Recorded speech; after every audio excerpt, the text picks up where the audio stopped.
a massive solar field. When finished, it will cover 141 hectares, roughly the size of 265 football fields.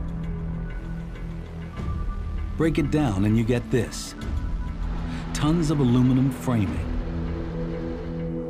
nearly 200,000 specially designed mirror panels, and over 72 kilometers of heat-gathering tubes. These are the building blocks of a simple yet powerful technology.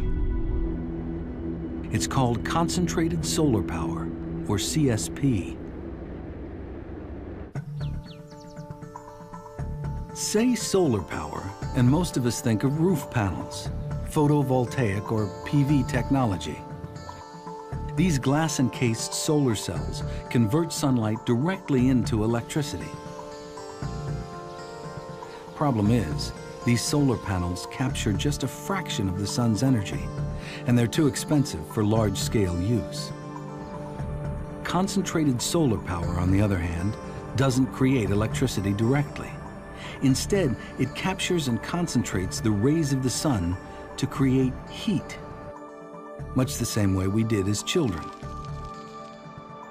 But in place of the small magnifying glass, Nevada Solar One uses huge parabolic or curved mirrors. When the sun hits the mirrors, it's reflected just here. This is what a parabola does. Every point on the mirror got to one line. And this line is like a magnifying glass. So it's getting really, really hot. The mirrors, it's made of very, very clean glass. There is no iron in it.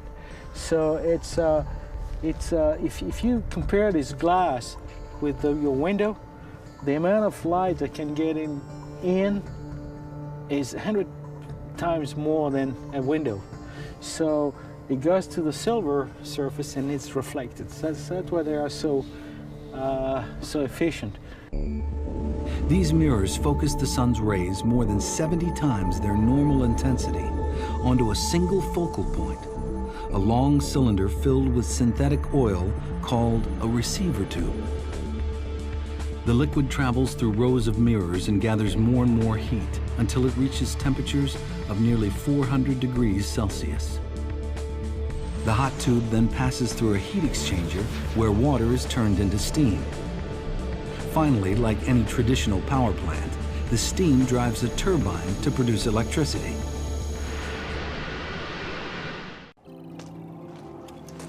It's a cool day in Borrego Springs, California, but Eleanor Schimmel is cooking al fresco. She's using no electricity, no gas, no charcoal or wood. I'm going to check on this chicken and rice and see how whether it's cooking. It's doing a good job. Instead, Eleanor is harnessing the sun to make her meal, as she's done almost daily since the early 80s. As long as there's sunshine, regardless of air temperature, solar stoves can be used to cook everything from meat and fish to grains and greens. While solar stoves can be a great energy saver, in the developing world, they can be a genuine lifesaver. With sunshine, you have an alternative to fire. And that's important for 2.5 billion people to learn about because they're running out of traditional fuels. Bob Metcalf is a microbiologist and, along with the Schimmels, a founding member of Solar Cookers International, a small Sacramento nonprofit. Their goal is to help stop the devastating deforestation and ease the burden of women. They have to walk about 2 to 3 miles or so to collect wood, and then they have to tend the fire. It burns their eyes and chokes their lungs. According to the World Health Organization, this indoor pollution has been linked to the deaths of almost 2 million women and children each year. With help from other aid groups, SCI has already trained more than 30,000 families to cook their traditional foods with the sun. This is good. It's very good. Consistency is good. The texture is fine. No problem. We're all amazed that a cardboard box can cook. The Solar Cook-It is a simple stove that only costs about $5, but will last almost 2 years. Shiny things direct the sunshine onto a dark pot. that then absorbs the sunshine and changes that light energy into heat energy. And heat energy doesn't get out of the clear plastic bag. It doesn't get out of the window. Solar cooking is also being touted as a sustainable way to purify water. 6,000 people a day are going to die of waterborne diseases in developing countries. If you heat water to 65 degrees Celsius, 149 Fahrenheit, you can pasteurize water and make it safe to drink. To determine when this level has been reached, SCI developed a handy wax-based gauge called a WAPI. If the water gets hot enough to melt this wax, the water has reached pasteurization temperatures. From Nepal to Nicaragua, there are similar solar projects underway in nearly every country worldwide. And SCI is striving to get solar stoves into much wider use.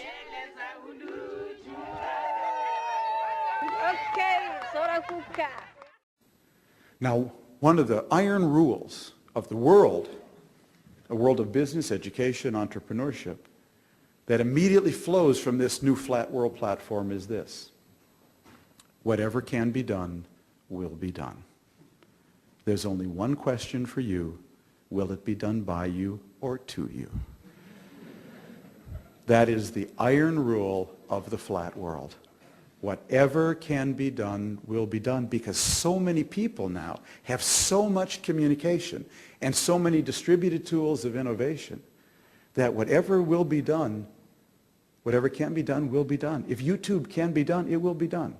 Okay? If MySpace can be done, it will be done. If Facebook can be done, it will be done. And if you have an idea, promise me one thing: you won't wait. Because either it'll be done by you or to you. That is really the iron law of this world. So our family was down in Peru in June doing an eco tour. And we had a wonderful guy, the head of ecotourism in Peru. And one day mentioned he had a friend who sold Peruvian dishware from a village near Cusco on the internet. What a great thing, what a great flat world story. Peruvian villager sells dishware from Cusco on the internet. But here's the best part of the story. He told me the guy just discovered last year he could get his dishware made cheaper in China. So he's now arranging to have his Peruvian dishes manufactured in China, and he sells them from his village near Cusco on the internet. Oh, that's a guy, we laugh and I laugh, and it's a funny story, but that's a guy who understands it can be done. So I better do it before somebody does it to me.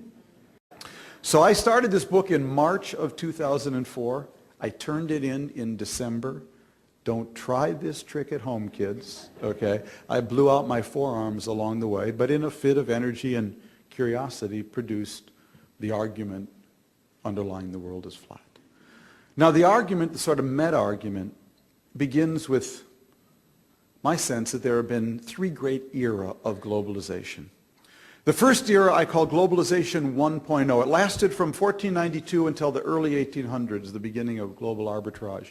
And it shrunk the world, globalization 1.0, from a size large to a size medium. And that era of globalization was really defined and characterized by countries globalizing. You went global through your country.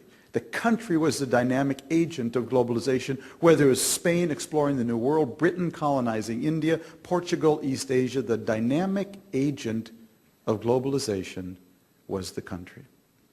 In globalization 2.0 lasted from the early 1820s until the year 2000. That's right, it just ended.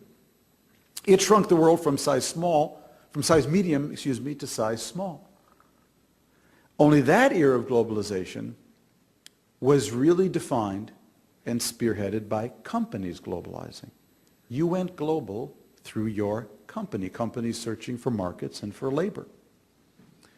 While you were sleeping, or at least while I was sleeping, we entered globalization 3.0 from the year 2000 to the present. It's shrinking the world from size small to size tiny and flattening the global economic playing field at the same time. Only this year of globalization is not characterized by countries globalizing, is not spearheaded by companies globalizing. No, what is really new, really unique, really exciting, and really terrifying is that this era of globalization is built around individuals.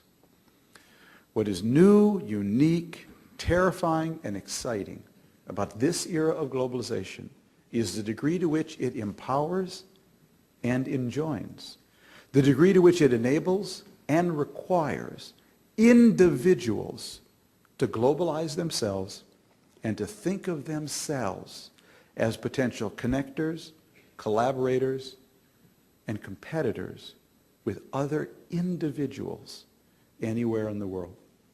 So we've really gone from a globalization built around countries to one built around companies to one built around individuals.